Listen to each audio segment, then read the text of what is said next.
Welcome to You Got to Laugh to Keep from Crying. My name is O.W. Sweeney. I'm here with my co-host, my brother, and an old friend, Richard Courts. Yeah. How you doing today, my brother? It's always good to be side by side with you, my brother. Yes. And also, we want to Give shout the out to our North Carolina Triad Jobs with Justice. Where you can reach us at 336-272-2758. Or almost messed that up. Or NC Gmail. Yeah, Gmail at NC Triad Jobs with Justice at gmail.com. And now that we've accomplished that pleasant task, yes, and we hope to hear from our viewers. Yes, and they need to express their opinion on some of these things that we're talking about, especially this topic today, because this will be hot off the press for the next 100 years in my book. We're talking about what I consider a corrupt government, and I can find none no corrupter than the government of the United States of America, starting with that people the one they elected, the president of this country, who been convicted and is a criminal in his own rights, but yet they still put him in office, thinking he's going to do justice for the people. And I guess some of those people really think he's going to do justice for them, because he's talking about a slush fund of $1.78 billion for the people that are supposed to be wrong about what they call the Biden Justice Department. And I'd like to remind these people out here, there's no such thing as a Biden Justice Department. It's only that call him that is because it's under his presidency. Now, if they're going to give them almost $8 billion for them, now are they going to do the same thing for all of us who was wrong under the Trump Justice Department? That would absolutely, totally bankrupt the country, because almost certainly the vast majority of us have been wronged by the Justice Department. And one of the biggest wrongs took place on the day that Trump was inaugurated for his second term, when he shouldn't have been. When he pardoned all of the people convicted for their conspiracy and their assault on the capital of the country, in their effort to suppress the 7 million majority vote victory by Biden and Harris in that election by violence. And all of those people, unlike the people that they committed violence against, including cops, Capitol Police in particular, all of those people did get a fair trial, and most of them were convicted in those trials. And don't forget about the ones that pleaded guilty. And a lot of them pleaded guilty again. And those are some of the people who stand to gain if this blatantly illegal slush fund actually makes it into the law of the land. And as I wrote here, there's really nothing legal about Trump's so-called legal fund. So where did it come from? Let's start out with that. It started out by Trump being exposed, by an IRS contractor when he leaked to the New York Times and ProPublica in Trump's tax returns for 2019 and 2020. The man's name was Charles Littlejohn, and he was later convicted and sentenced to 5 years in prison. And no wonder, because those returns, as the News and Record mentioned in yesterday's News and Record, May 19. Those returns showed that Trump paid little or no income taxes in many years, as the Times reported in 2020. Excuse me, as the Times reported in 2020. And they elected him president of the United States, where he won't even pay taxes for in his own country that he want to lead. Right. That show, absolutely. And as you're pointing out, I was going to make the same point, maybe with different words, and that is that before he ever became president, he had showed so little regard for the people of this country that he was a tax cheat all the way. But he didn't go to prison for it. The man who leaked the information about just how bad this citizen, Trump, I use the word citizen because it has so many S's in it, I can hiss the word when I talk out citizen Trump. And so so that man went to prison, the person that exposed the truth about Trump. And Trump and his sons, Donald Jr. and Eric, and the Trump Organization sued the IRS in January for $10 billion. Where they got that figure, who knows. But they sued the IRS, which Trump leads as the president of the United States, right? They sued them for not having done more. How's that for a vague charge? For not having done more to prevent that former contractor from leaking Trump's tax returns to the media. So here, Trump's tax returns showed how little regard he had and has for the people of the United States, that he was a tax cheat all the way as a rich man not paying taxes in the United States. And I'm sure he shared that in common with many of the other super rich individuals in the country. You know what's really strange about that, too? Go ahead. Because I heard on the news when I was watching it yesterday that the Justice Department have ordered the IRS not to investigate Trump's family and their business dealings. Well, that's the new proposal. Trump figures he got away with the slush fund thing, which we're going to expose in today's show. And as Sandra pointed out to me on the way here, we need to get that point in too. It's a little bit like when Trump got away with kidnapping Maduro and his wife out of Venezuela. He thought he was going to be able to deal with Iran the same way, and we see how that's turning out for Trump. And in this case, this illegal, everything blatantly illegal, is Trump as president was suing himself to get money for Trump and the Trump Organization and his two oldest Trump sons. And the amazing thing about it, the representatives that we elect to send into Washington and the senators we use with in Washington aren't raising holy hell on the news media about this here. I think those people who we elected to represent us should be up on their soapbox, jumping up and down to every news media that would listen, telling people how corrupt and insane this is. Right. And we'll get into a little more how insane it is. So here Trump represents the head of the government that Trump, the complainant, is suing. And now Trump is backing off of that suit because even for him, that proved a little too much, and instead is so nicely trying to get almost $2 billion for his cronies. Stealing from us taxpayers. Stealing from us taxpayers.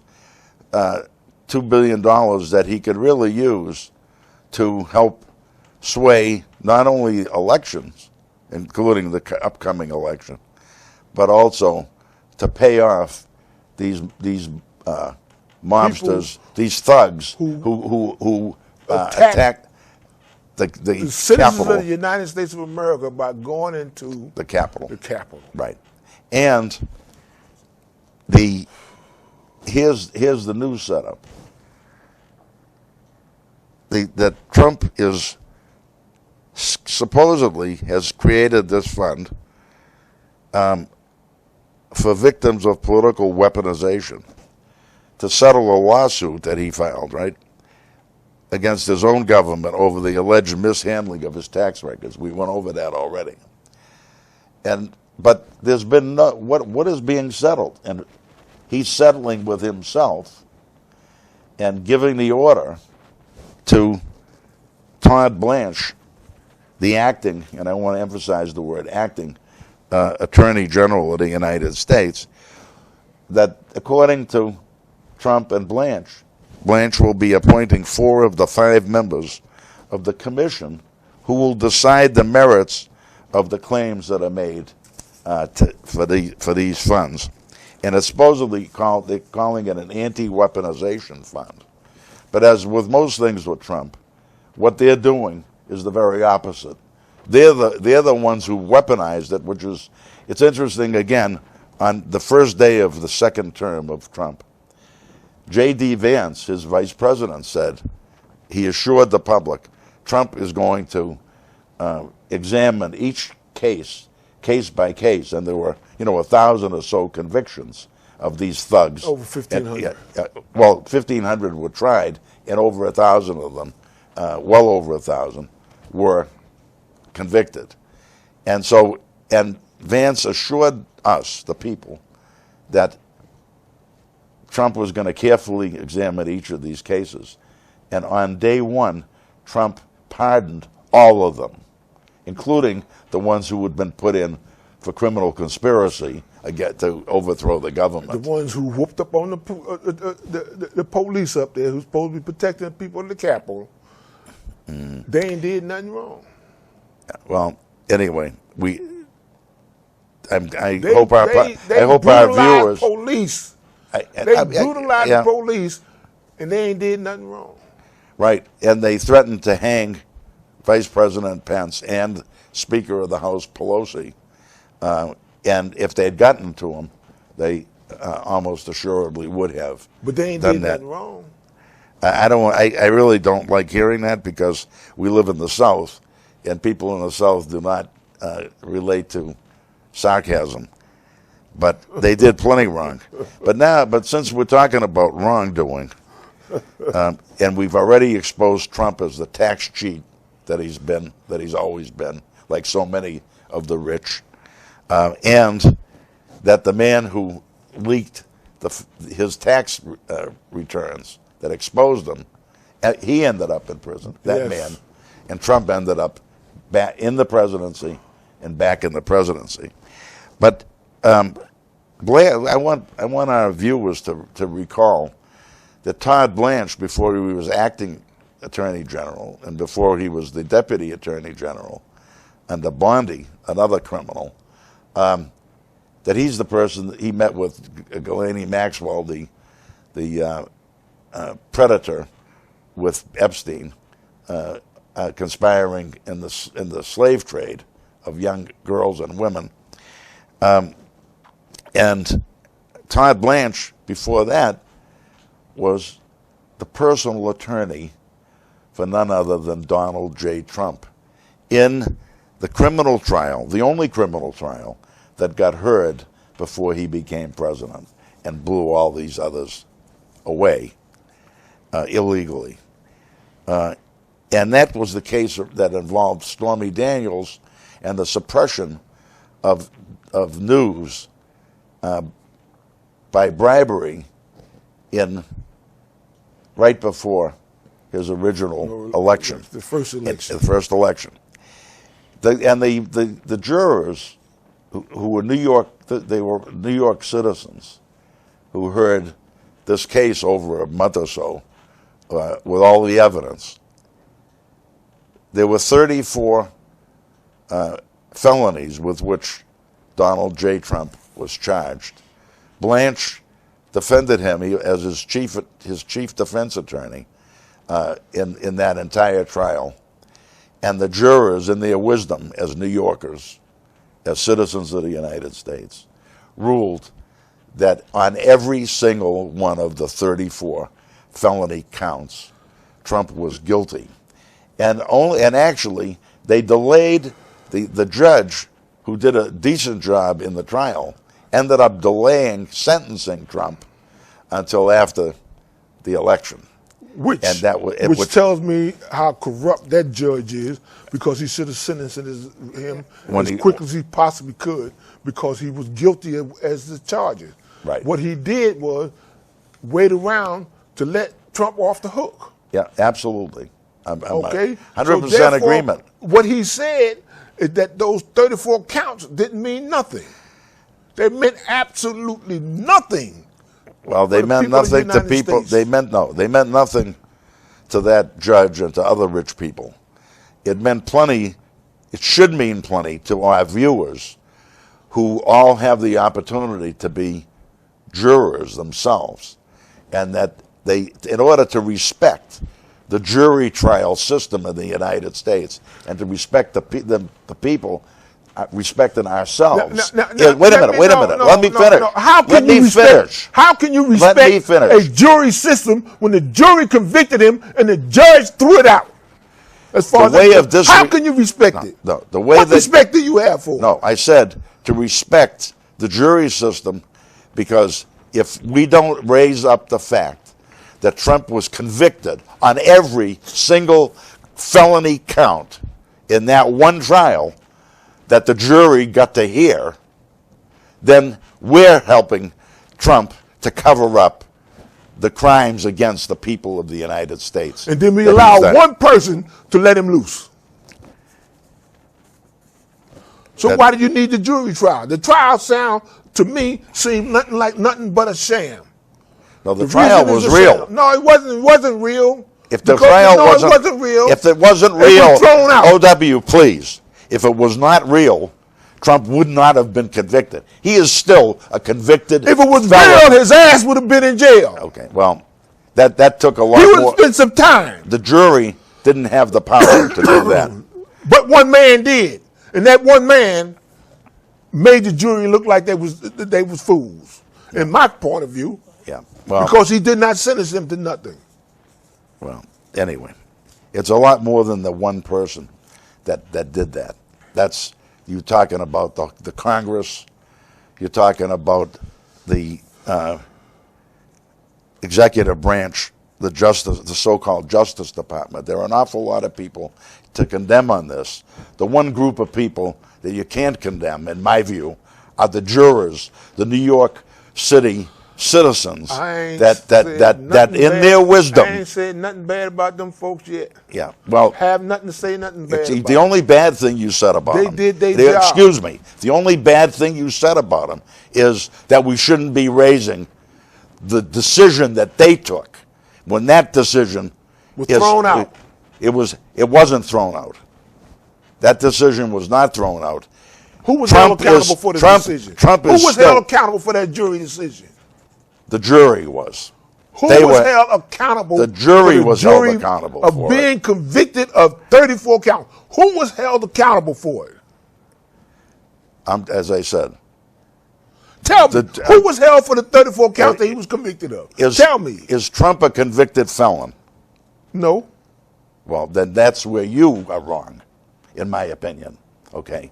Trump will always be a convicted felon because of that jury and their guts, because of the prosecutor and their guts, and because of the judge's part in that part of it. I agree with you on what the judge did by delaying it was to sabotage the whole case and all. And in that, but we have got to remember to raise up the truth of what happens in the United States. Otherwise, our program is worthless, okay?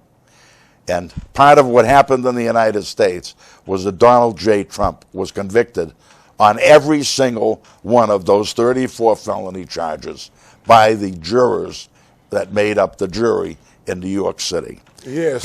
Right. I understand exactly. And you spent just as much time in jail for it as he did. Listen, My father spent time in prison. I understand your father spent time in prison. My father spent time in prison. And your father probably shouldn't have spent that time probably, in prison. There's no doubt about it. Even the judge, even in the But this man in the volume, went out there and 34 counts.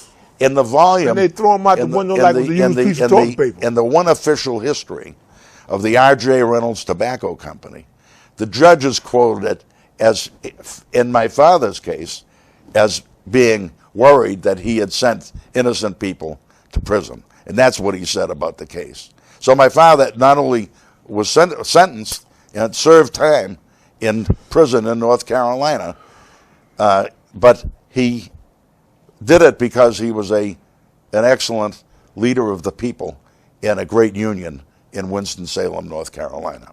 So let's finish with that point.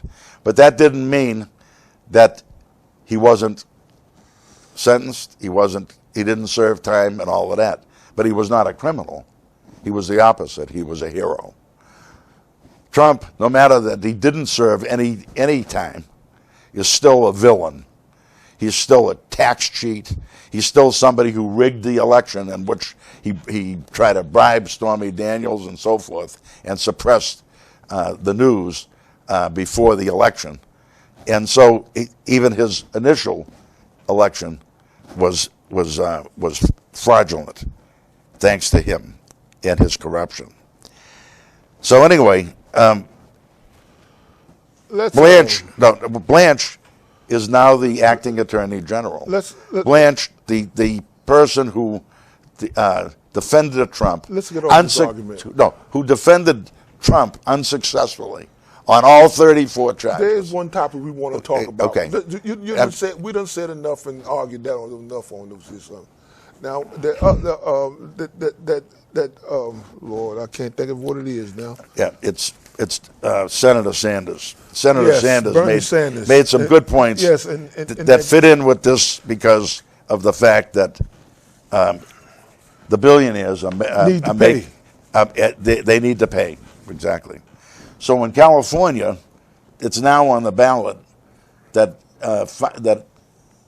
in fact, in the beginning of Bernie Sanders' article, also in yesterday's paper, and I want to say, in honor of the great Malcolm X, another truth teller, that Bernie Sanders here is telling the people the truth. Senator Bernie Sanders, when he said that congratulations, this is his first sentence, congratulations to the trade unions for gathering the signatures necessary to put a 5% billionaire's wealth tax on the California ballot this November. And as you said to me before the show, this should be all over the country. That's and right. Not just California, but we can tip our hat to the citizens of California and the trade unions, of which you and I are longtime members, for even raising this in California right now. It would, according to Sanders, it would raise $100 billion from just 200 billionaires in California, who together are worth more than $2 trillion. Speaking about billion and trillion, I want to just say one last thing about the other case, and that is $1.8 billion slush fund means that every one of those rotten traders that attacked the Capitol on January 6, 2021 could become an instant millionaire with that money. That's how much money it is. It's 1,800 or so, 1,700 and something thousand million dollars. $1,000 million. That's what $1 billion is, and our viewers need to know that. And now dealing with this, Sanders said last year the 5 wealthiest people in California alone became $300 billion richer. Nationally, after receiving one of the largest tax breaks in modern history, this was the so-called beautiful bill, 938 billionaires increased their wealth by $1.5 trillion. So that was $1,500 billion. Okay. The richest man alive, Elon Musk, now owns more wealth than the bottom 53% of U.S. households. So,